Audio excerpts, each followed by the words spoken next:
Those of us watching who happen to be members of the Discord will know that I will, on a regular basis, be involved in open sort of voice chats with the Discord, where anyone can join, and it's a ton of fun. We all just sort of chill, tell jokes, play some Yu-Gi-Oh! It's a great time. Now, this is a deck that in recent history I did put a video up on that was pre-cached era, so I wasn't sure if things were going to be different. During one of those voice calls, I was asked by one of our newer members of the Discord if I would play zombies, if I would revisit the deck to see if there were any changes needing to be made. So we played it live, and holy shit, is this deck powerful. We just won games constantly. I don't think we lost. We didn't play a ton of games with it, right, to be fair.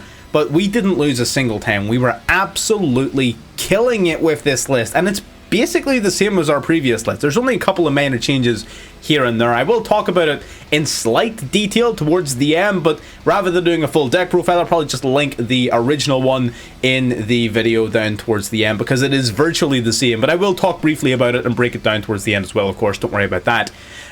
We will be going through some of the games that we had while we were playing it live on the server, but it was just an absolute blast. So if you're interested in zombies, if you love punk, if you love Bestials, if you love anything like that, these chaos zombie piles, this is definitely a deck that I would recommend you try out. So if you're interested in catching anything more like this, or anything else really that we do on the channel, you can subscribe. If you're interested in the content, it's only going to benefit you. It is absolutely free, helps me out, helps you out. It's free. I don't see why you wouldn't do it. You know, it's right there. You might as well.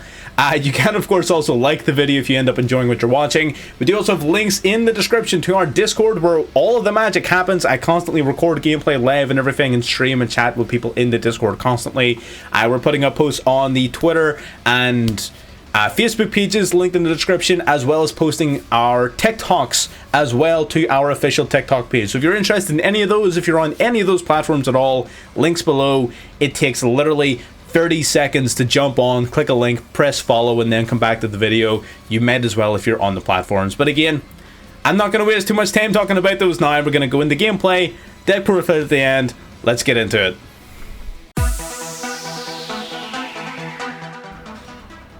Alright, getting into game one here. I can't even remember what specifically happens in these games. They're not in any particular order. We're going to start off by going into Xiamen here off the Ogre Dance. Normal Xiamen, grab the Foxy Toon. Foxy Toon's really good here because we get to drop Shinobi Necro from the hand of the graveyard, summon out the Deer Note, going into the Chaos Ruler, using the classic Punk Ruler package, going into, of course, the Chaos Ruler, bringing back a level 8 from the graveyard. Whichever one you bring back doesn't matter. Realistically, what you ideally want to do is bring back the Ogre Dance. This was like our first game playing the deck, so we were still a little tiny bit rusty. We definitely should have grabbed Ogre Dance, purely because you want to have both a light and a dark engrave for your Chaos Ruler later in the turn. It's fine, it ends up working out, that's grand. We're going to mill from the top of the deck, hitting 2 Banshees, a Zombie World tuning, as well as the Xiamen. We're going to add a Banshee to hand because we hit 2 of them. We might as well extend everyone the grave. We're going to special summon out the Assault Synchron. We're going to Synchro Summon into Baron de Fleur, using, of course, that monster. We're going to pop our... So this was a pretty interesting play. We used Baron de Fleur to pop the Chaos Ruler, so we can use the Chaos Ruler's effect engrave to banish 2 monsters, summon itself to the field.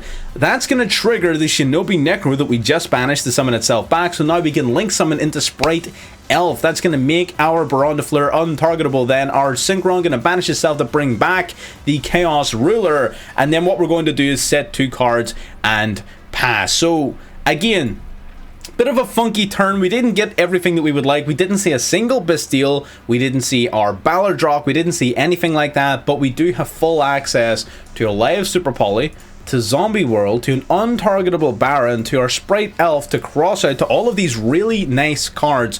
So while it doesn't seem like an outright oppressive board, this is more than enough to shut down plenty of decks in this meta. Don't get me wrong. We're going to start with the Zombie World here. They're going to go for Math Mech Subtraction here. Going for Subtraction into Sigma. We're going to flip up that Super Poly. You are not going into Alan Burschen on my clock, good sir. We're going to get rid of his cards. Going into the Dragon Necro Neversoul Dragon. Going to link off now into Al Mirage off the Dot Skipper, triggering then the Parallel Exceed in the hand. That's when we're going to hit him with the Baron de Fleur here. I do not need this man summoning out 2 Parallel Exceeds to the board. Absolutely not. Get that shit out of here. And the Dot Skipper does come back to the field here, and our opponent scoops it up. You know why he scoops it up? Because his plan was to go into Splash Mage, into Transcode, into Access Code to try and make some plays. But he can't do that because he doesn't have any Cyberse monsters. All of his monsters are zombies because of Zombie World. Absolutely shut down by the field spell, by the Super Poly, by the Baron, Dragon Necro, and the Harbinger, and the Chaos Ruler for Harbinger next turn, and we just get absolutely silly with it. So there you go. Bit of a funky first game, definitely showing off some unique plays. I did like that little Baron play, popping the Chaos Ruler. I thought that was a pretty cool play, so I did want to show that off at least once, just to show that a lot of these bigger decks, these zombie decks, are all about creative problem solving and thinking outside the box, right? The only combo per se that you want to memorize is the Punk combo, which I dare say again, anyone following this channel for any length of time is going to know that combo better than the back of their hand, because it's we've done it a couple of times here and there on the channel. You know, you could say we've played some Punk in our time. But yes, the only combo per se to remember is Punk, but that's only to get your access to Chaos Ruler. Everything after that is totally spitballing, totally freestyle. If you want to play freestyle, or if you want to learn how to play freestyle, this is a good opportunity to start. I'm not going to ramble though, let's get into game number 2. Alright, getting into game number 2 here, a bit of a different hand here, but it is going to open some different doors. We're going to go tuning here off the bat to grab the Assault Synchron, milling a Super Poly, which isn't great for us. We're going to go Zeoman here, paying 600, grabbing the Foxy Toon. Foxy Toon going to drop itself. We were in a really tough position here.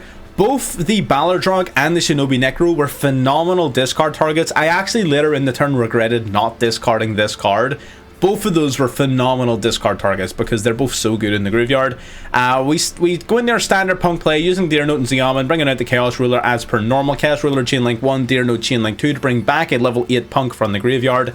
So we're going to bring back the Foxy Toon, then Chaos Ruler is going to check the top 5 cards of the deck, checking for a lighter dark. We hit the Charcuterie, Zombie World, Foxy Toon, Banshee, and Drissworm. We're simply built different here, hitting all of these amazing cards off of our Chaos Ruler. Adding the Drissworm, of course, to our hand is insane. We're going to go Zombie Vampire next. We're not done yet. We're getting greedy. We're going to mill an additional 4 cards from both players' deck, grabbing a Baldric from our graveyard. We're going to go Assault Synchron then, tributing off the Baldric for a Lebellion that we happen to mill off the Zombie Vampire. Lebellion, they're going to play Branded Regain directly from the deck face up before going into Baron de Fleur in order to prevent a potential Nibiru or anything like that. We're going to banish 2 from the grave to bring out the Chaos Ruler once more. That is going to trigger our Branded Regain to shuffle back the Baldric to draw 1. We're drawing the Zeoman here, and basically because we milled 4 from our opponent's deck, I know that he's playing Makonko, right? So because I know he's playing Makonko, it would be silly of me to try and set up a board filled with super powerful monsters, because I know he's going to have Lava Golem, he's going to have Kaijus, he's going to have all of this ridiculous nonsense, and a regular board isn't going to be the way to win this game. So what we're doing now, instead that we have this information, is we're trying to set ourselves up in a slightly different fashion, establishing back row, establishing graveyard hit, establishing hand hit with the Drissworm and things. We're not going to go super deep on the field because we know it's not going to work, so instead we're going to generate as much draw power as we possibly can. We go into the Vampire Sucker because we know that during the next standby phase we bring back Ballardrog. That's going to trigger the Sucker to draw 1. Drawing in the crossout, not particularly useful. Sure enough, there's the Lava Golem and the Kaiju, and we're going to be met with another Kaiju. So we had 3 ways of tributing our monsters, so it's a good thing that we didn't commit too hard to it. But look at the resources that we still have. We still have Zombie World, which is pretty decent. We have Branded Beast, which is awesome. We have the Drissworm, which is pretty solid. Branded Beast is a little bit rough because of Zombie World, but again, that sort of fixes itself later. It's a pretty funny interaction there. They're going to take out the Kaiju here using their Kaiju, passing turn back to us, and again, they're not going to stick around for super long because they know exactly what our plan is. Bringing out Ballardrog from the graveyard. Lava Golem activating in the standby phase actually triggers the Ballardrog to banish his monster, and he knows that we have lethal in hand, so he immediately scoops it up because we just crushed it, right? We just crushed it. It's as easy as that. You know what I mean? So there you go. Playing against and through alternative sort of win conditions, you're able to play using the flexibility of this deck to set up different kinds of interruption.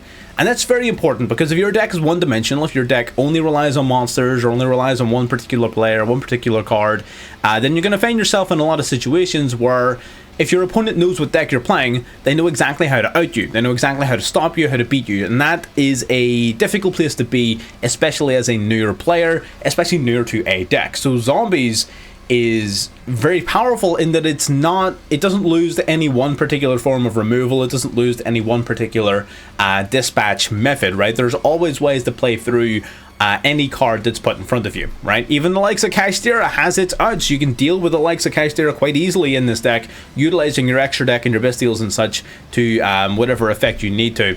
But yeah, there you go. That's game number 2. Let's get into game 3. This one's slightly longer than the last couple. This game gets a little bit spicy. We're going to go for tuning here off the rip, of course, grabbing the Assault Synchron. No crazy mills for us, unfortunately. We do open up the Unizombie, which I normally don't really like seeing in my opening hand, but on this occasion, we didn't have any way to get into our Punk lane, so it actually worked out. We're going to grab the Magnamut here. We're going to normal summon the Unizombie, sending Shinobi Necro to the graveyard. We're now going to use the Magnamut to banish the Shinobi Necro from the grave to summon itself, as well as summoning out the Shinobi Necro that we had just banished, utilizing its effects. So we also get to search our deck for a dragon during the end phase, which definitely comes up. Do bear that in mind. Remember that. We're going to go for Chaos Ruler here, summoning it out to the field. We're going to mill the top 5 of the deck. Banshee, Lebellion, Foxytoon, Ballardrog, and our Xiamen. We actually grab the Foxytoon here, even though we've already summoned the Chaos Ruler. It doesn't actually really benefit us that much, and I didn't think too much about that. We're going to banish Lebellion from the graveyard, summon out the Baldric, because we have 2 Lebellion in the grave, so we have 1 to spare, and that is absolutely a-okay. Summoning out the Assault Synchron, being met with Nibiru, the freaking big rock himself, coming out, ruining my day, crushing our whole board, absolutely ending any chance we have at winning this game.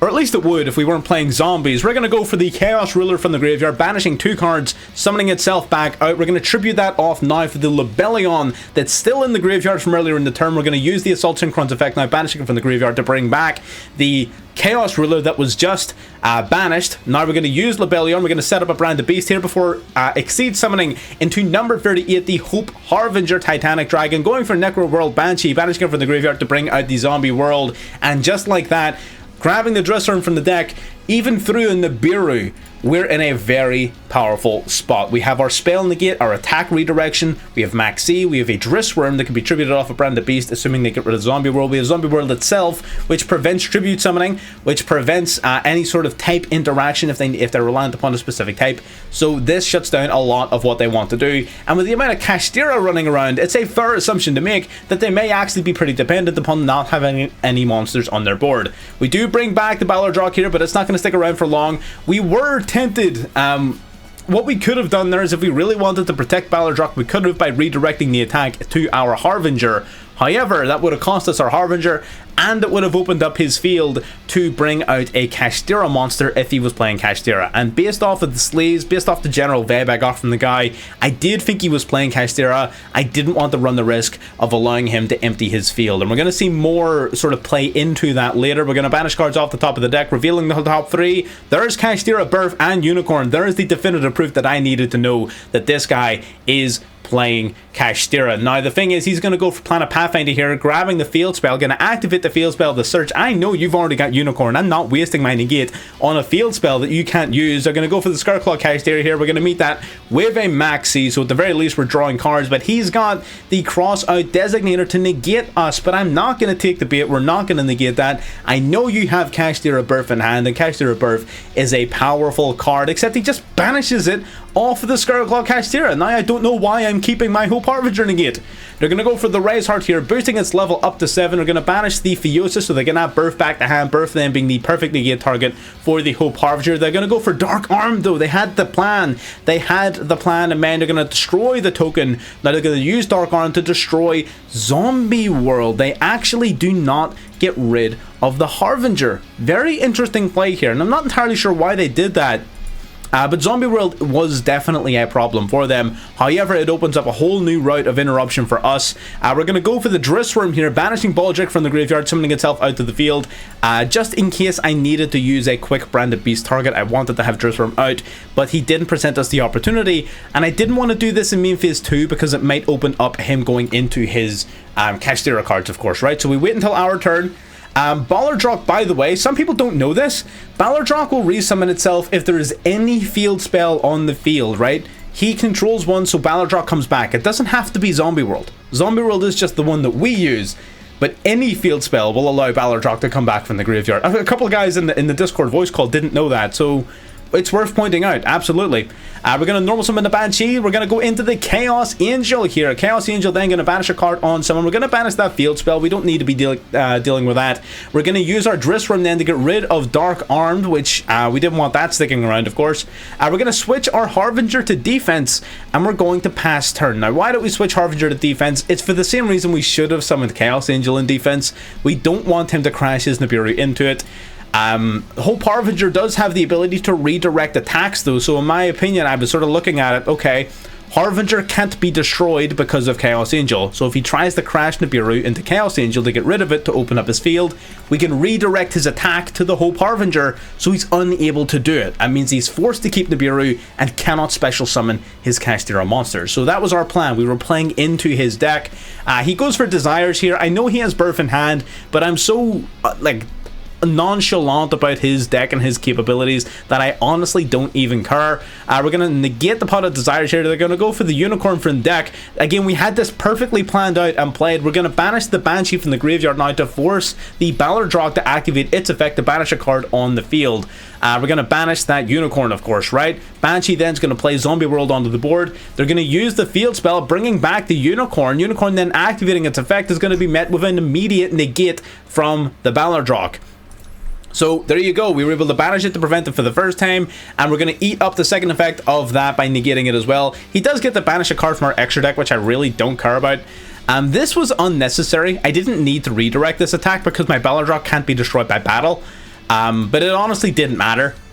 Because this isn't once per turn, you can do that as many times as you have materials, so I didn't lose anything. It wasn't a misplay per se, it just wasn't overly necessary. Switching our monsters to attack mode, we're going to go into the battle phase, taking out the Nibiru here. We're going to go over the Unicorn as well. We didn't have a card to discard for Super Poly, unfortunately, otherwise there was a chance that would have been lethal.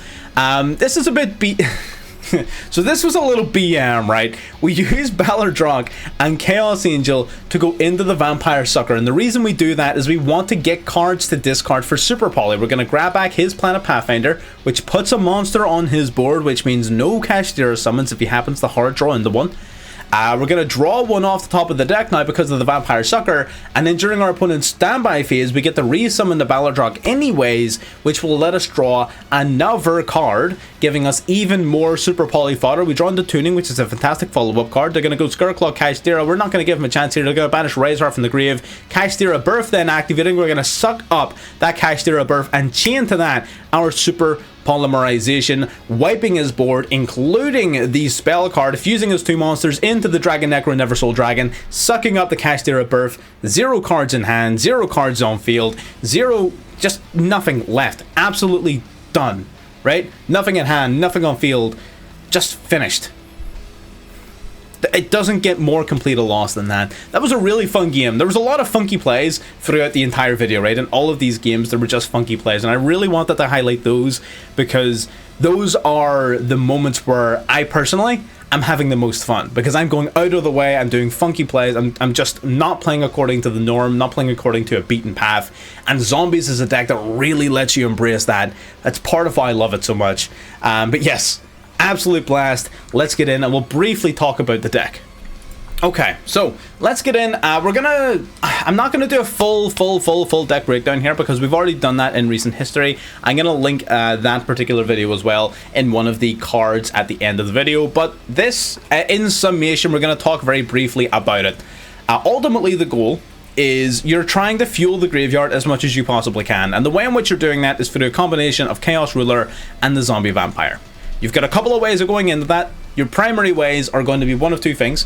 Either A, your Punk line, which is specifically geared to set up the full combo by itself, because you're going to be summoning out the Chaos Ruler, and then you're going to be putting a level 8 engrave to bring back from the grave to go into the Zombie Vampire, and blah blah blah. We all saw the gameplay, so we know exactly what the combo is. I'm not going to bore anybody or patronize anybody by repeating it, but that's the play. The Punk play does everything by itself.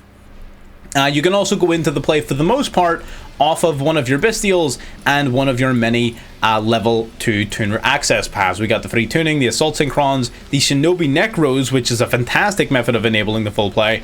And generally you're trying to put as many resources into the graveyard as possible so you can recur, so you can set up. And your win conditions are basically a combination of extra deck boss monsters such as Harbinger and Baron, for the most part, are two of your most common boss monsters. You also have Chaos Angel, which is big. You also have Psychic and Punisher, which isn't as big, but it definitely comes up a lot more in this deck than it does in many others, because you have so many level 8s, and so many of them just come back from the graveyard so easily that it would be an absolute travesty not to have Pep in here as a major feature piece.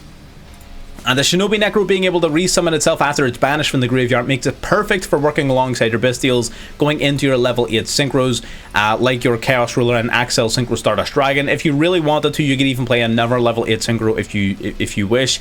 There are times where I wish I had another one, so I would understand if you wanted to put one in. But I'm, for the most part, content with these two. I think these two are definitely more than powerful enough. Axel Synchro setting up plays for like your Sprite Elf as well as for your level 10s and everything. Absolutely love this card. Definitely worth playing. But yeah, full deck breakdown will be in one of the cards here at the end, so you can click the card to go and see that video. If you're new, of course, you can subscribe to the channel to catch new videos as they're coming out every single day, at least for the most part, as much as I can. New videos every day. You can catch them. Like the video if you got this far and you want to see more like this, and I'll see you next time. Bye bye.